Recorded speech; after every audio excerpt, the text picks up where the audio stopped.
shows you how to find where in the world is best for you based on who you are and before you have to go to that country.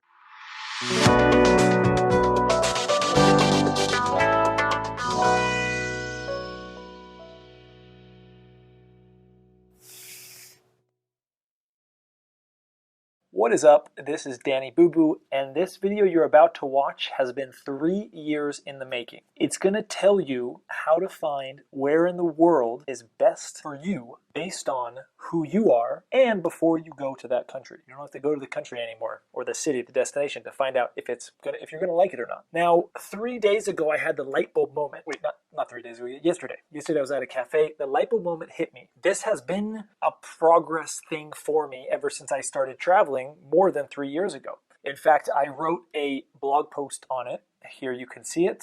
This is on my personal website. And after this blog post, I then published a book expanding on that blog post, which does the same thing. It shows you how to find where in the world is best for you based on who you are and before you have to go to that country. Because the reason why I started this is I went to Mumbai, India. And although my expectations were low going there, it was worse than my already low expectations. I had a terrible month there. Thank God it was just a month. But I realized at that point, well, I need to figure out before I go some places whether or not I'm going to like it. I know I won't know for sure, but I think I can come up with some sort of process that will make me know, give me some certainty as to whether or not I'll like it. At least, take out the ones I know for sure I'm not going to like. Now, this was proven without a doubt. This was proven. I'm in Istanbul. It was proven with Istanbul. I'm going to tell you how that all came about. I'm going to tell you right now. No commercial break here. So I come to Istanbul and I want to like it. I'm coming with good expectations. A good friend of mine has already been here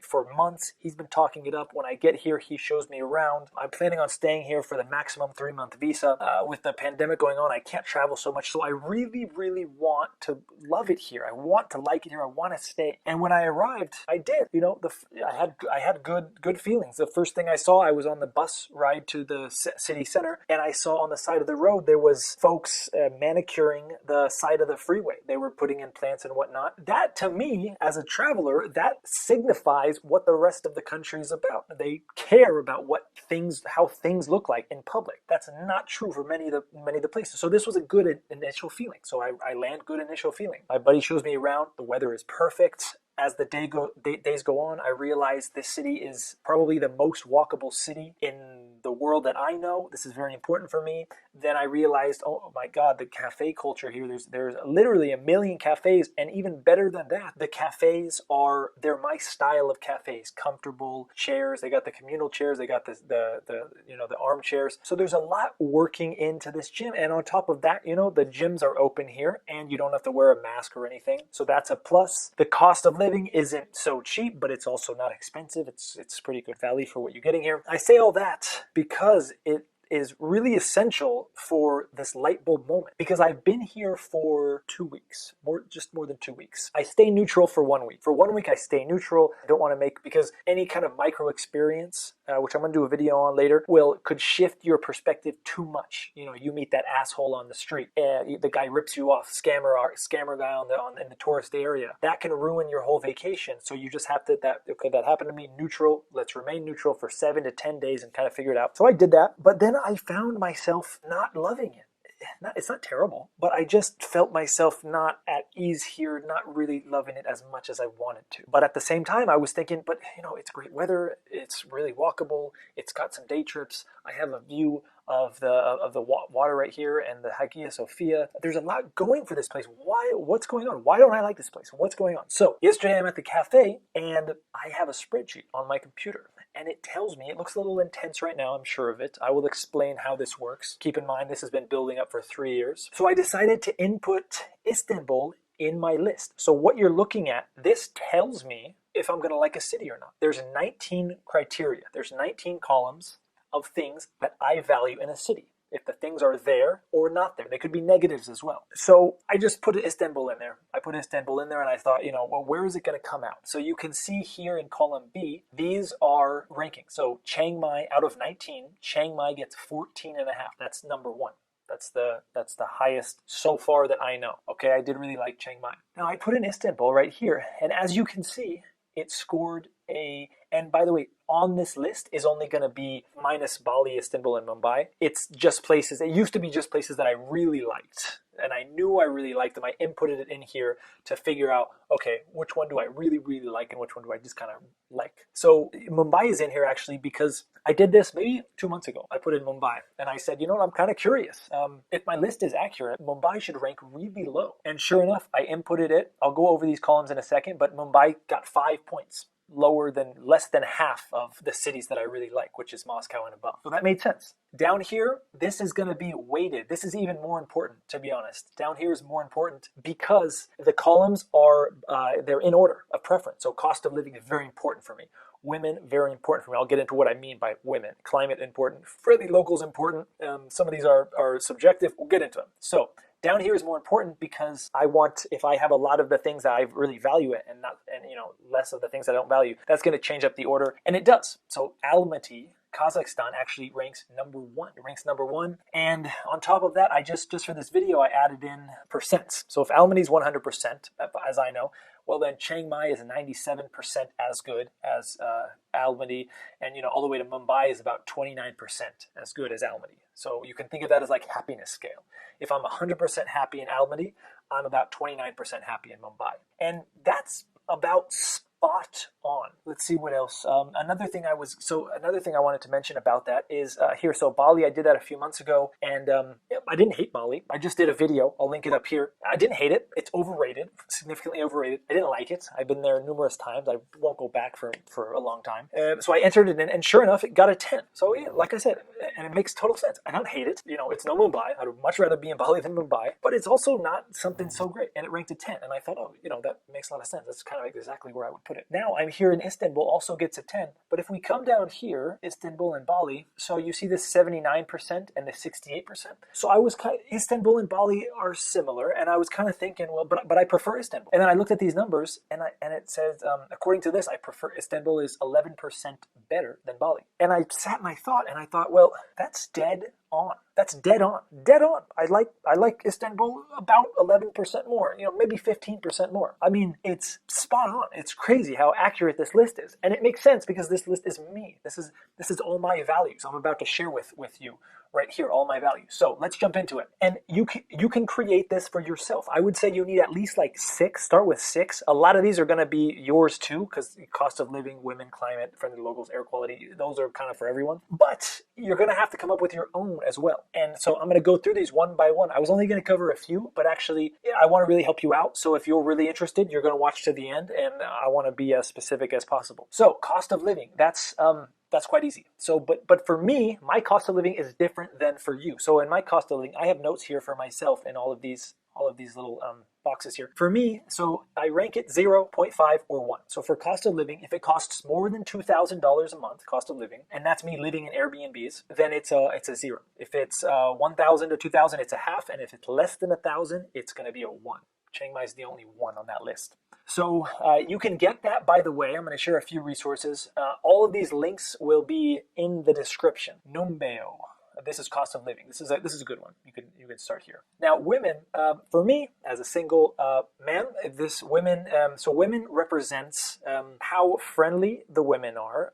If they're interested in me, they could be friendly and attractive, but just not interested in me. This is women in terms of romance, and how easy is the online and offline dating? How likely am I to meet a woman whom I'm interested in this city? That's what that represents. And these would all shift. Let's say I have a girlfriend. Well, this would kind of fall off the list. Or let's say I'm in Kiev. The women are gorgeous, but it takes a long time to get to know them. This would because I travel by the month. Typically 1 month I'm traveling. So this would fall down in that case on my list. It would fall down because it would be less important because I have more time to create stronger relationships with women in these locations. So I'm saying all this to say it's super flexible. Don't copy me. It's super flexible. Do your own thing.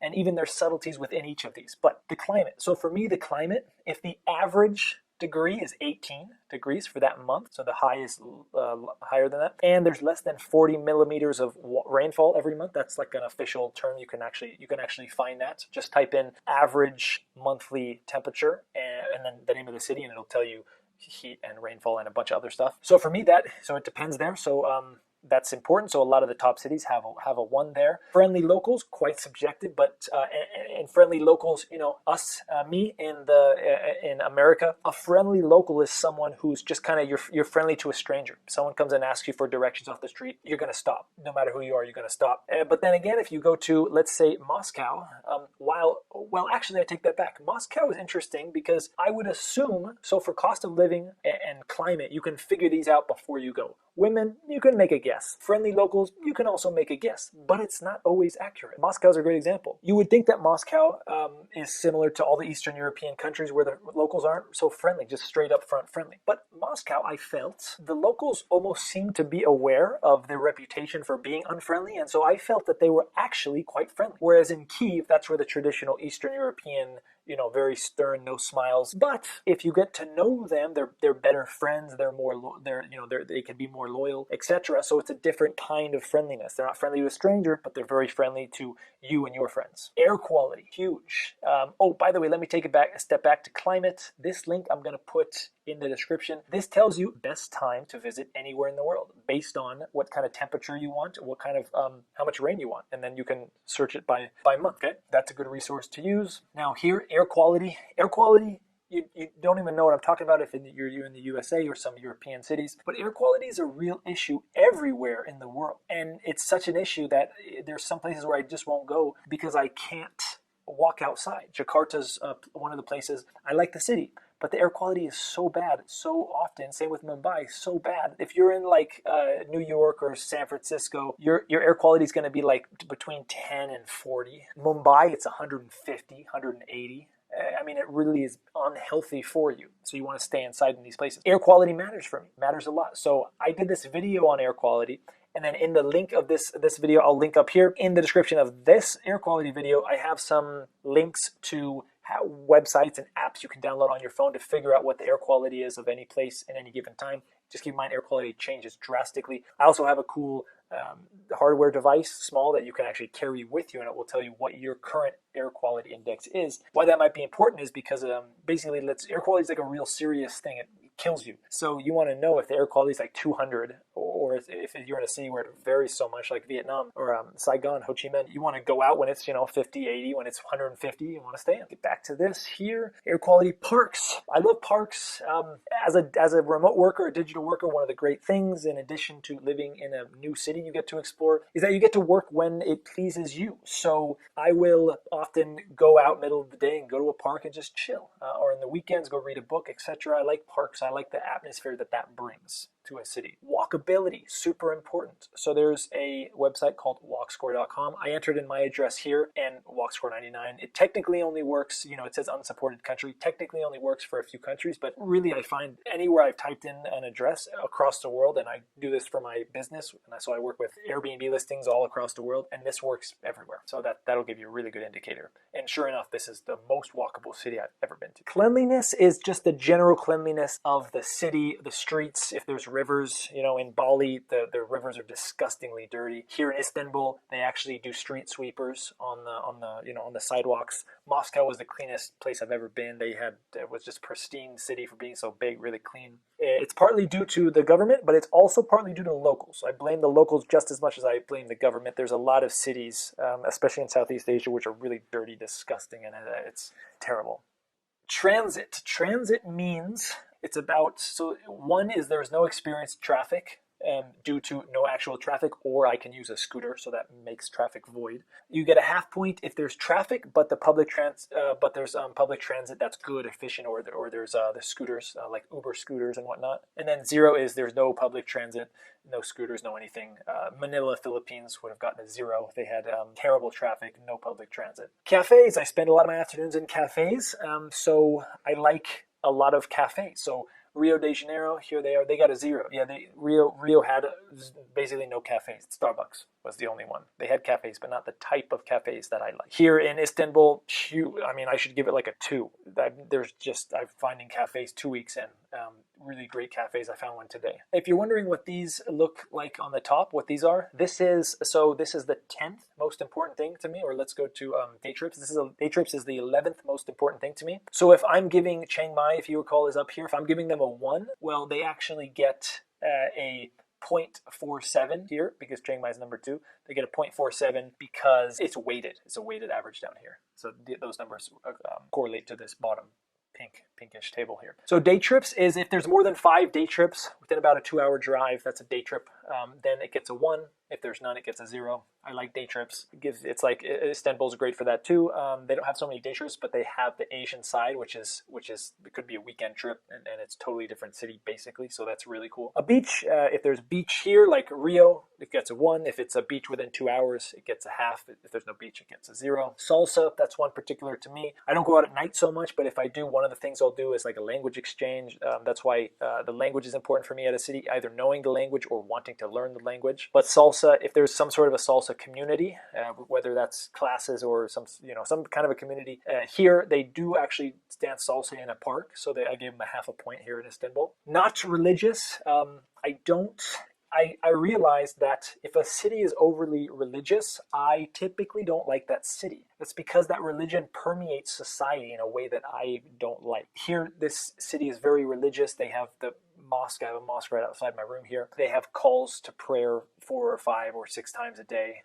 So you get a 0 if you're very religious. So Istanbul gets a 0. Gyms, I go to the gym. That's very important. I meet friends at the gym. So you have to have a lot of gyms, and that also tells me that the society values gyms. So here, kind of a toss-up. Not so many good gyms here, especially for being such a big city. Actually, really few gyms for being such a big city. But I gave them a 1. Did I give them a 1? No, that's too small. I give them a 0. Yeah, they maybe a half, but really a 0. For being a huge city, there's basically 1 gym option within a 15-minute walk of my house. Now, community is just expat communities, Facebook events, meetup events, couch surfing events. I joined Internations is an international organization for travelers and expats that I joined. Community just means how many events are there going on. This is one of the ways I meet people as well. No prostitution. I don't like prostitution. I have no problem with it, I suppose, but I don't pay for it. When I'm at a place with a lot of prostitution, I just I don't like it. It takes out like a whole aspect of society that I really don't have any interest in interacting with. Here in Istanbul, the women, they don't like me for some reason, unfortunately. But I did match with someone online, and we had a date scheduled for a few days ago. And in the afternoon, she messaged me and said, "Hey, by the way, I'm a really good masseuse." And I said, "Okay." And she said, "Yeah, if you ever need one, you just let me know." And I'm like, "Okay. But that's not what about tonight is, right?" And she never responded. So she's a prostitute. She's selling herself, but she wasted my time by matching with me. We had a conversation going. One of the reasons why I'm not a huge fan of this. Basketball. I like playing basketball. It's how I can stay in shape. I can meet friends there because I'm good at it. I don't do it often because it takes some effort to get some shoes, but that's important for me. It's ranked 18th, and 19th here is early nightlife. I like places which have early nightlife. That kind of pushes the activities up front. I don't go to bars. I'm not that kind of person going to nightclubs, but early nightlife represents, let me see what I have here actually. Oh yeah, I'm talking about when the bars close. But also what is important here is the nightlife here. Actually, I'm gonna give them, Istanbul gets a half. They get a half. Istanbul's a late city. I mean, this city doesn't wake up until 10. I go to the gym at 9. It's like 2 hours later than you would think. You wake up at 8, you would think it's 6 a.m. But the city stays open late, but it's okay. I'm giving it a half point here because they have this street called Istiklal, which is like a walk street. So that's cool for me. That basically is open all day long. There's always things going on. So that means that early nightlife is an option, even though later nightlife is on the table. Chiang Mai here gets a 1 because their bars actually close at midnight, I think. They actually close at midnight. There's a few open after midnight, but all the main bars close at midnight, so then you have to make a decision, go on to the next spot or at home. I love that they close at midnight. For me, that's fantastic. I can go out, be done at midnight. Excellent. Now you know how to find where in the world is best for you. Tell me, how was this video for you? What are your values going to be that are different from my values? Maybe you give me some. I'd really like to hear from you in the comments about this. And any kind of comments you have on this in general, share them with me. I hope you enjoyed this video. I really do. Don't forget to subscribe. Show me some support. Show me some love. And until next time, ciao.